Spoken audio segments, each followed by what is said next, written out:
चलिए शुरू करते हैं। आज की क्लास में हम लोग पढ़ने वाले हैं बिहार पुलिस साइंस का जो प्रैक्टिस सेट का सीरीज चल रहा था, उसका आज हम लोग सेट नंबर 13 को देखने वाले हैं। तो चलिए शुरू करते हैं। हम लोग फर्स्ट प्रश्न को देख लेते हैं। हम लोग फर्स्ट प्रश्न की बात कर लेते हैं। देखिए फर्स्ट प्रश्न में बोला जा रहा है, फर्स्ट प्रश्न में है कि विद्युत परिपथ में फ्यूज का कार्य है। विद्युत परिपथ में फ्यूज का कार्य क्या हो जाएगा? क्या हो जाएगा? ओवर करंट से सुरक्षा करना। क्या हो जाएगा? ओवर करंट से सुरक्षा करना हो जाएगा।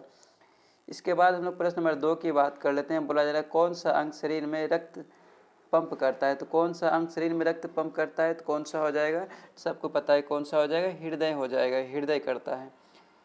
इसके बाद हम लोग प्रश्न नंबर 3 की बात कर लेते हैं। बोला जा रहा है मनुष्य की आंख में छवि बनती है। मनुष्य की आंख में छवि की बात कर लेते हैं। ये कहाँ पे बनती है? रेटिना पर बनती है। इसके बाद हम लोग प्रश्न नंबर हम लोग 4 की बात कर लेते हैं। बोला जा रहा है प्रकाश की गति अधिकतम होती है। प्रकाश की गति अधिकतम की बात कर लेते हैं। किसमें होता है? निर्वात में होता है। इसके बाद हम लोग प्रश्न नंबर 5 की बात कर लेते हैं। बोला जा रहा है डीएनए का पूरा नाम क्या है? तो डीएनए का पूरा नाम की बात कर लेते हैं। क्या हो जाएगा? डाईऑक्सीराइबोस न्यूक्लिक एसिड हो जाएगा। इसके बाद हम लोग प्रश्न नंबर 6 की बात कर लेते हैं। बोला जाए शरीर की सबसे छोटी कोशिका कौन सी है?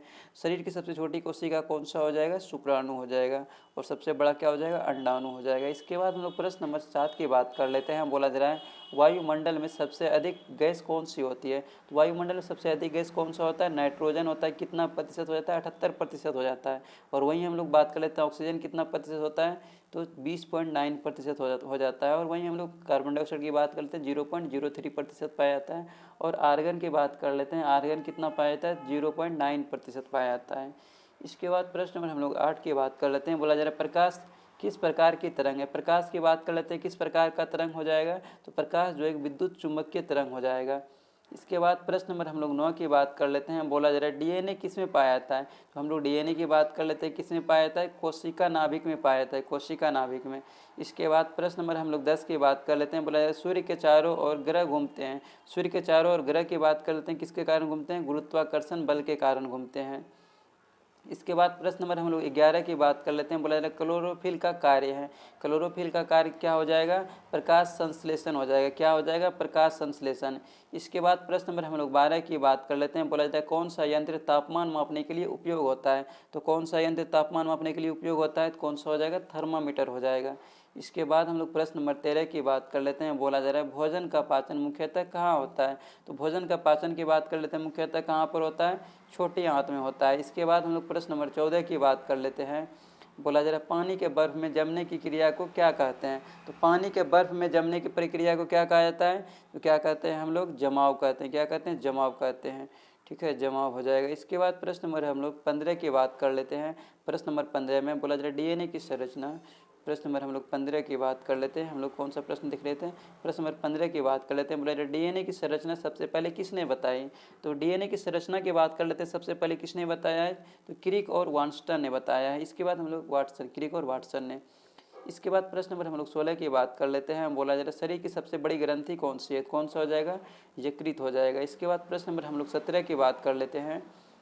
देखिए प्रश्न नंबर 17 की बात कर लेते हैं। बोला जा रहा है पानी का घनत्व अधिकतम होता है। तो पानी का घनत्व अधिकतम कितना पर होता है? 4 डिग्री सेल्सियस पर होता है। इसके बाद प्रश्न नंबर हम लोग 18 की बात कर लेते हैं। बोला जा रहा है निम्न में से कौन सा बल स्पर्श के बिना कार्य करता है? तो कौन सा हो जाएगा? इसकी हम लोग बात कर लेते हैं। हो जाएगा चुंबकीय बल हो जाएगा। इसके बाद प्रश्न नंबर हम लोग 19 की बात कर लेते हैं। बोला जा रहा है संवेग बराबर फॉर्मूला क्या हो जाता है? द्रव्यमान गुना वेग हो जाता है। संवेग बराबर द्रव्यमान गुना वेग हो जाता है। इसके बाद प्रश्न नंबर हम लोग 20 की बात कर लेते हैं। बोला जा रहा है किस ग्रह को लाल ग्रह कहते हैं? लाल ग्रह किसे कहा जाता है? मंगल को कहा जाता है। वहीं हम लोग प्रश्न नंबर 21 की बात कर लेते हैं। बोला जा रहा है बल्ब का फिलामेंट किससे बना होता है? बल्ब का फिलामेंट की बात करेंगे किससे बना जाता है? टंगस्टन से बना होता है। इसके बाद प्रश्न नंबर हम लोग 22 की बात कर लेते हैं। बोला जा रहा है थायरॉक्सिन हार्मोन की कमी से होता है। तो थायरॉक्सिन हार्मोन की कमी से कौन सा रोग होता है? सबको पता है कौन सा हो जाएगा? घेंघा रोग हो जाता है। घेंघा हो जाता है। इसके बाद प्रश्न नंबर हम लोग 23 की बात कर लेते हैं। बोला जा रहा है लौह तत्व की कमी से होता है। प्रश्न नंबर 23 में बोला जा रहा है लौह तत्व की कमी से होता है। लौह तत्व की कमी से क्या होता है? हम लोग इसकी बात कर लेते हैं। एनीमिया होता है। लौह तत्व की कमी से क्या होता है? एनीमिया होता है। इसके बाद प्रश्न नंबर हम लोग 24 की बात कर लेते हैं। बोला जा रहा है जल का अपवर्तनांक कांच से क्या होता है? जल का अपवर्तनांक कांच से क्या होता है? कम होता है। क्या होता है? कम होता है। इसके बाद प्रश्न नंबर हम लोग 25 की बात कर लेते हैं। बोला जा रहा है पाचन में सहायता करने वाला एंजाइम है। तो पाचन में सहायता करने वाला एंजाइम क्या हो जाएगा? पेप्सिन हो जाएगा। क्या हो जाएगा? पेप्सिन हो जाएगा। तो आज का सेट भी समाप्त हुआ। हम लोग सेट नंबर 14 को हम लोग नेक्स्ट क्लास में देख लेंगे। तो आज की क्लास को हम लोग यहीं पे विराम करते हैं। अब सेट नंबर